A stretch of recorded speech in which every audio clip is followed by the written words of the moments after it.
Nafarroako 27 koronavirus kasu berri atzeman zituen atzo Arrotxape auzoan erregistratu dira 5 positibo.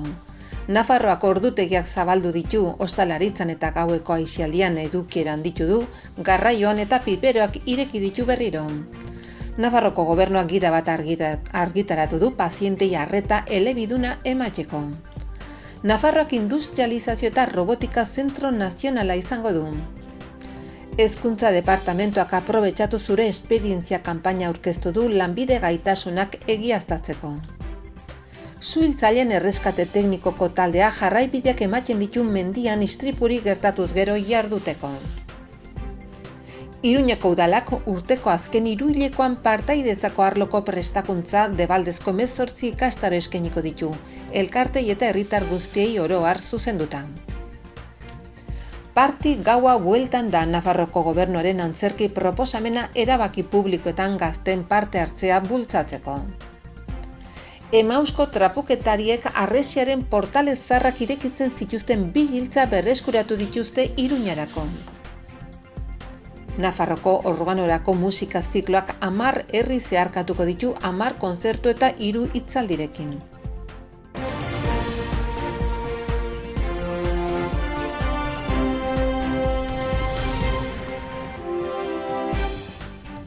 Nafarroko gobernuak emandako behin-behineko datuen arabera, ekainaren 20tik izan diren kutsatuen kopururik txikien atzeman da Nafarroan, zehazki 27 positibo. Igandean 39 kasu eta 105% positibotasunak atzeman zituzten larunbatean 55 positibo zenbatu ziren, 100%, 2, ostiralean 47, 103,6, ostegunean 48, 103,7, asteazkenean 81, 109 positibotasuna, asteartean 53, 4,1, eta astelenean 70 kasu, 5,3 positibotasuna.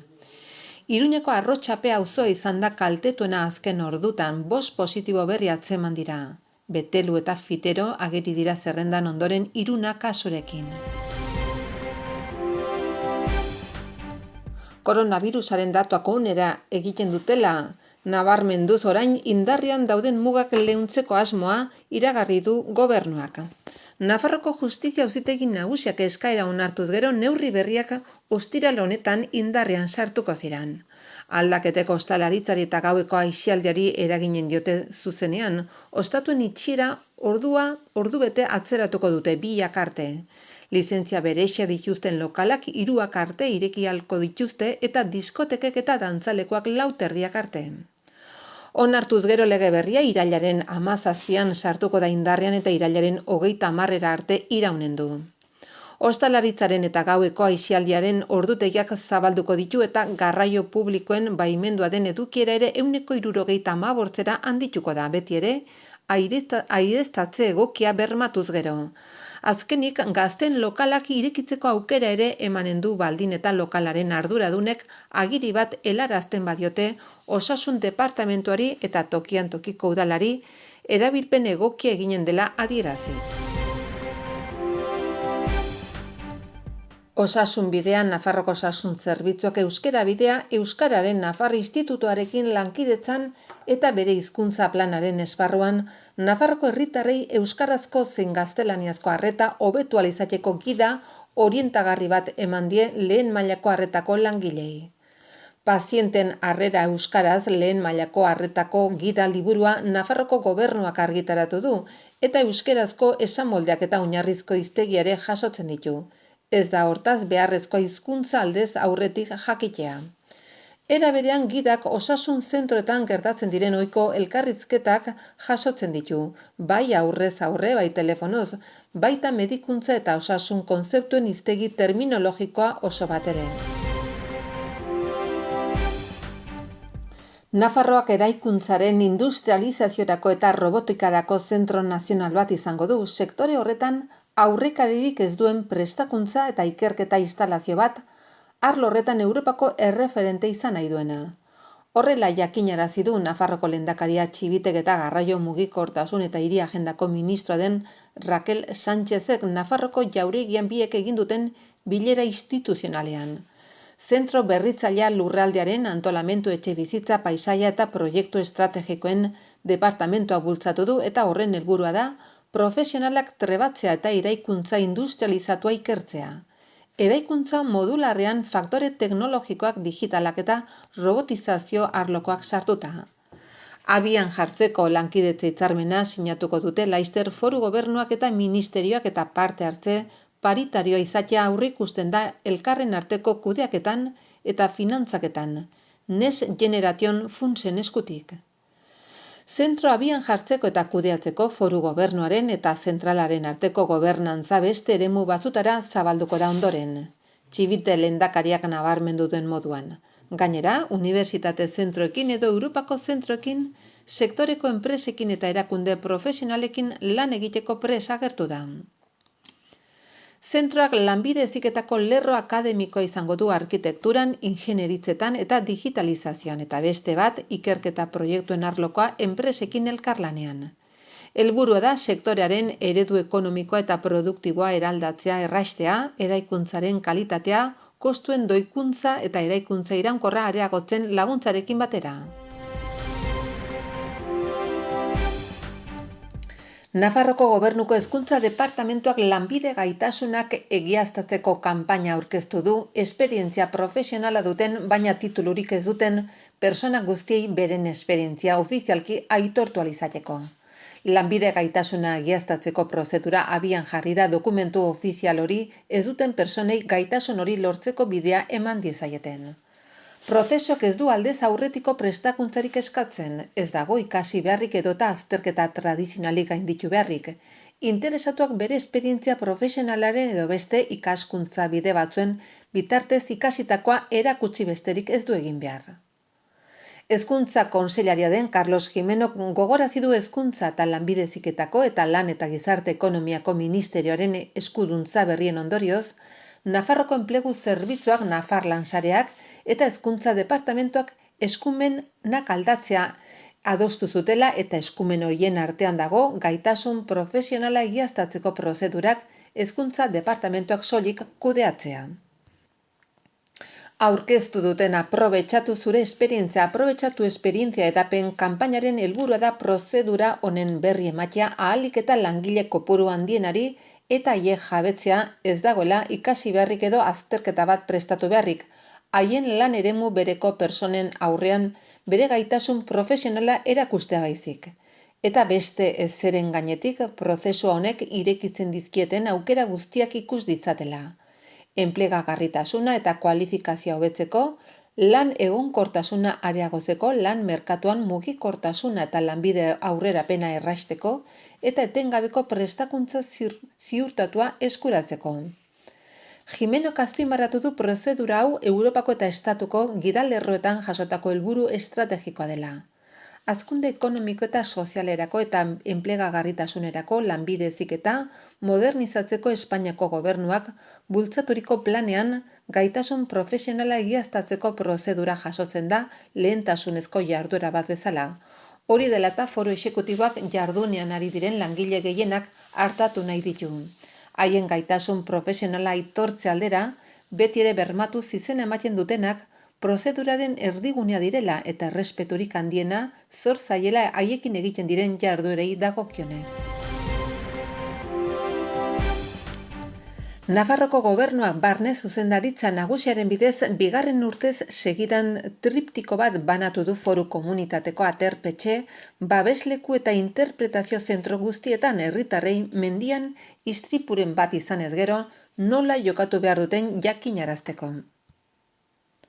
Nafarroko Gobernuak gaztelania euskaraz eta frantses-inglesez eskuragarri dagoen gida aterpetxe babesleku eta interpretazio zentroetan banatu du istripurik izanez gero nola jokatua azaltzeko. Iruñeko udalak udazken hontarako Debaldezko 18 ikastaro antolatu ditu partaidetza arloko prestakuntzari buruz, urritik abendura bitarte. Eskaintzak aurrez aurreko ikastaroak eta online prestakuntza uztartzen ditu, gaztelaniaz zein euskaraz. Elkarte, kolektibo eta oro har herritar guztiei zuzenduak. Izena behin-behinean emateko epea asteartean hasi da. participa.pamplona.es webgunearen bidez. Ikastaroak 18 urtetik gorakoi zuzenduta daude eta 3 eta 30 ordu bitarteko iraupena dute. 7 arloren inguruan antolatzen dira: talde jarduna, gizarte trebetasunak, partaidetza tresnak, gizartaratzea, elkarten kudeaketa, teknologia trebetasunak eta kultura artekotasuna. Azken arlo hori berritasuna da aintzineko prestakuntza programekin alderatuta. Lehenengo bi ikastaroek aurrez aurre kultura arteko komunikazioa hobetzeko edukiak eta zurrumurruen aurkako eragilekin lotutakoak izanen dituzte. Gainera, talde jarduna bideratzeko ikastaroa urtekoa da, urritik maiatzera bitarte, emanen dira 9 modulurekin. Ikastororen batean eskariak eskainitako postoa baino gehiago izanez gero, lehentasuna izanen dute Iruñan bizi direnak. Oro har, aurrez izena emateko epea ikastaro hasi baino 2 aste lehenago itxiko da. Ikastaro bakoitzean izena emateko epea amaitutakoan, eskatzaileei jakinaraziko zaie onartuak izan diren. Une horretan, behin ikastaroan onartuta, lekua dutenek izen ematean berretsi beharko dute. Informazio gehiago behar izanez gero, 948-420-266 telefonora deitu edo formacion.participacion@pamplona.es postara idatzi daiteke.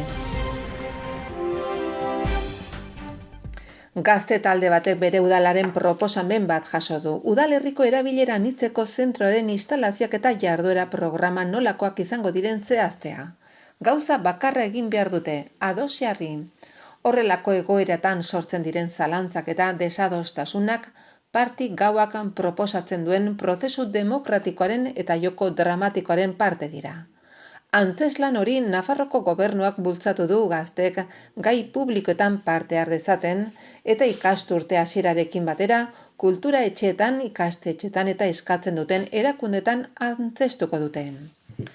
Luis Tarrafetak idatzitako testuarekin eta Oskar Urzaizek zuzendutako muntaia eta zuzendaritzarekin gazte talde baten errutinak aldatzen dituen proposamen bat planteatzen du parti gauak bere 30 minutuko iraupenean.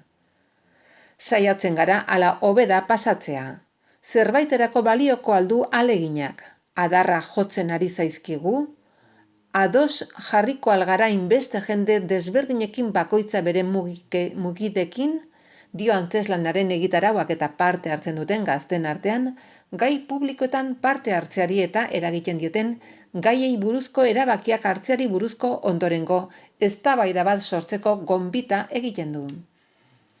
Ekainaren 23an estrenatu ondoren, Nafarroko Gobernuko Lehendakaritzako eta Gobernu irekiko zuzendaritza nagusiko herritarren partaidetzako atalak Nafarroko Gazteriaren Institutuarekin lankidetzan parti gauaren antzeslana euskaraz edo gaztelaniaz sustatzen ari da hala eskatzen duten udaletako kultura etxe guztietan. Bai eta bigarren hezkuntzako, lanbide heziketako eta batxilergoko ikastetxetan, unibertsitatetan, gazte elkartetan eta mota guztietako erakunde eta erakundetan ere. Helburu horrekin gobernuak antzerki taldearen ordainsarien 40% bere gain hartu du eta zabalkunderako zein publizitaterako materialak ematen ditu.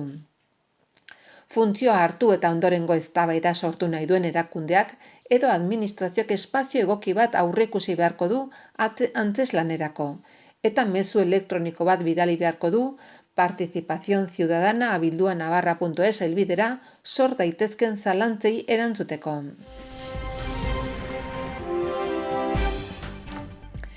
Emausko trapuketariak Nafarroko mankomunitatetako gaikako bilketaz arduratzen dira eta berreskuratze lan horietan 2020an 11.000 tona hondakin baino gehiago hartu zituzten bere gain. Alden neurrian hoiek birziklatzen eta berrerabiltzen saiatzen dira. Eta batzutan hondakinen artean balio historikoa, kulturala edo artistikoa duten aurkikuntzak egiten dituzte. Hori da San Nikolaseko eta Takonerako atei dagozkien 2 erabilera giltzen kasua. 2 portale horiek beste 4 sarrera monumentalekin batera hiriaren perimetro gotortua ixten zuten 20. mendearen hasieran deseraiki zituzten urte batzuk geroago beste toki batzuetan jartzeko. Atzo eguerdian Marta Lakueba armendariz eta Jose Mari Garzia, Breso Emausko trapuketarien zuzendari eta koordinazio orokorreko lantaldeko kidek, lantalde horretako kide Amaia Olaberri Malok eta Alba Garzia, entitateko bilketa berexien, arduradunak hiriari giltzak itzuri nahi izan dizkiote, udaletxean egindako harrera ekitaldian. Maia alkatea buru izan delarik.